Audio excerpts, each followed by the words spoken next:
this is a special occasion, Perry. We are now going to turn it on, see if it works, and hopefully it does. I've already double checked everything, so here it comes. Here we go.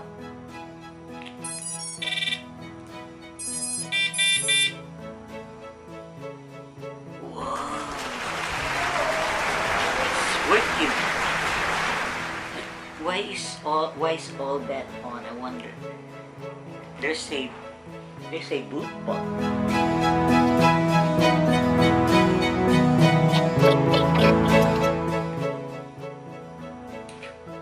Okay, I'm gonna try to bind the thing now. Okay, so you're gonna turn this on. Okay, you're gonna put on the battery when I tell you, okay? And what I'm gonna do is I'm gonna hold, come on, you move. I'm gonna hold this button here. This is the button. Is that still on? No. Wait, yes. Is it? Okay. So I'm gonna push this button here. Okay, now you put the battery on. Like this? Yeah.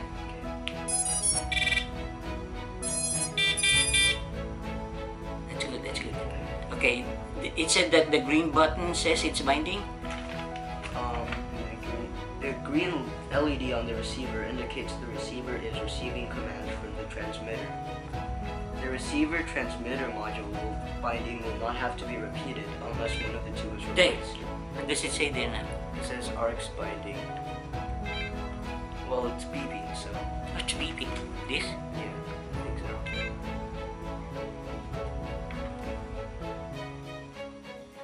Okay. Let's see what happens. I think it's binding. Wait, the red LED on the module will flash, indicating the transmitter is ready to bind to the receiver. Okay.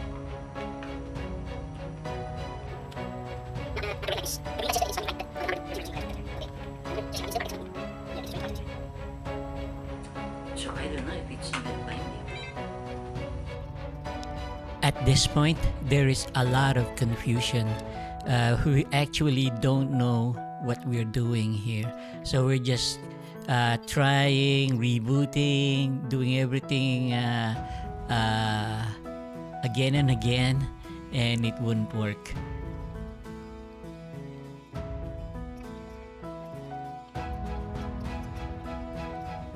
To me, this is all normal. I've done other projects before, and I've always expected to make mistakes when I'm building.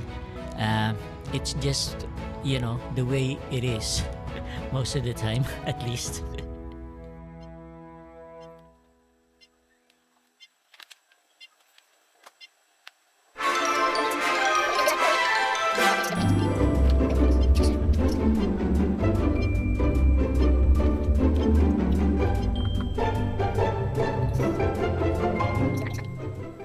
And it's showing green and red. Okay, I didn't know that at first, but now I know that a solid red light and a solid green light actually means that there is an incompatibility between the receiver and the transmitter. And yep, so that's what happened.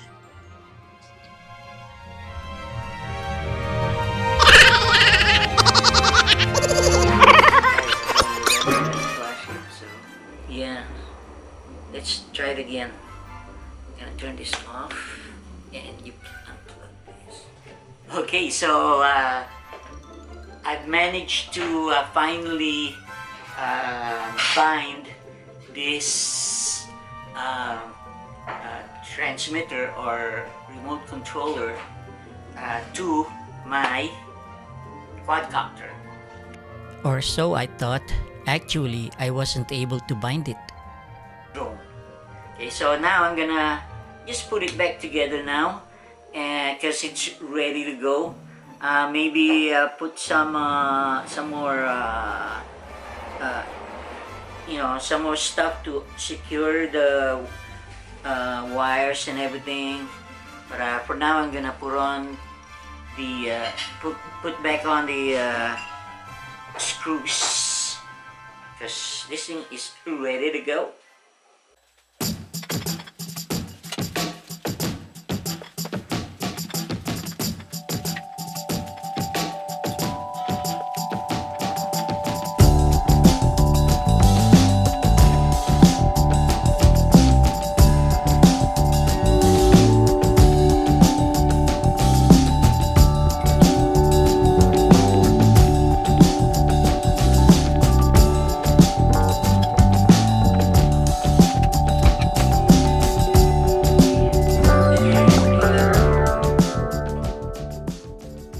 Let's have a quick review of the different parts of the drone.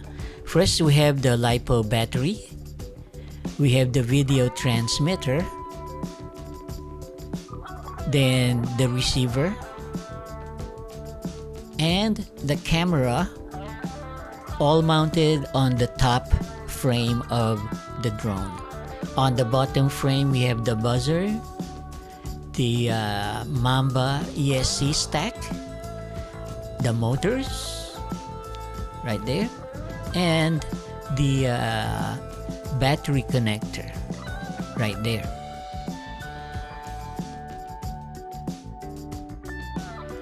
So mga katropa, we hit another slag na hinto na naman ang aming maliit na project ni Ferin dahil incompatible yung remote controller or transmitter doon sa aking receiver. So, kinailangan ko pang maghanap ng yung tamang transmitter. Ngayon, alam nyo, kaya minsan talaga kailangan handa kayong gumastos kapag gumagawa kayo ng mga projects na ganito. Ngayon, kasi alam ko na ito dapat ang binili ko in the first place. Pero dahil nakita ko mas mura yung isa, yung mas mura ang binili ko. It turns out hindi pala compatible. So, lessons learned. Minsan price does have a say on your project. Pag masyado kang nagtitipid minsan, ayun, lalo ka pang mapapagastos. It's alright, it's another $50. Saka, pwede kong gamitin yon sa susunod kong projects. Well, anyway, bumalik ako sa Amazon kasi kailangan kong bilhin itong transmitter na to. This one is Fresky Taranis X9D Plus 2019 Access/ACCST D16 transmitter. Ito ang kailangan ko, yan. Itong ACCST D16 transmitter. Yan pala ang kailangan ko. Kasi yung palang binili kong receiver, itong format niya, ACCST. Yung D16 channel yon. And itong forma niya. Ganda, no? Oh. Mahal nga lang. It's this one is twice as expensive. And also, bukod pa riyan,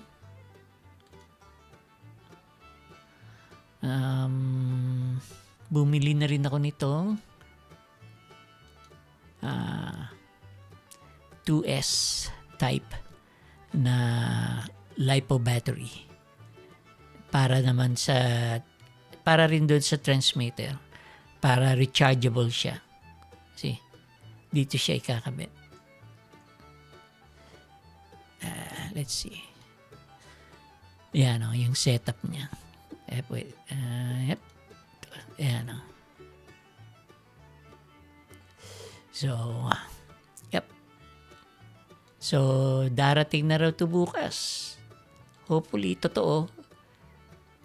Actually, bukas, linggo. Magdi-deliver kaya sila ng linggo? Ewan ko.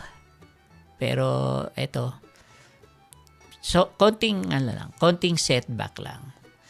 Another update, na i-plug in ko na rin yung drone sa aking yung laptop na pinapatakbo ko yung Betaflight configurator. So successfully ko nang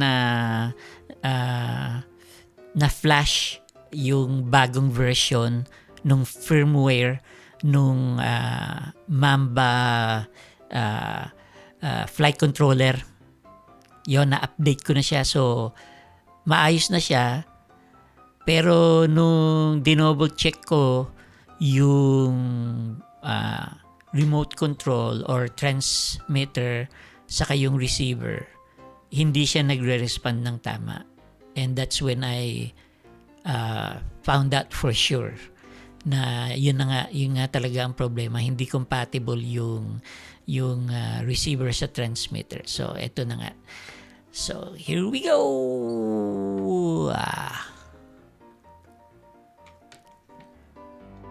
O sige mga katropa, hanggang dito na lang muna tayo. Magkita na lang tayo sa susunod na video.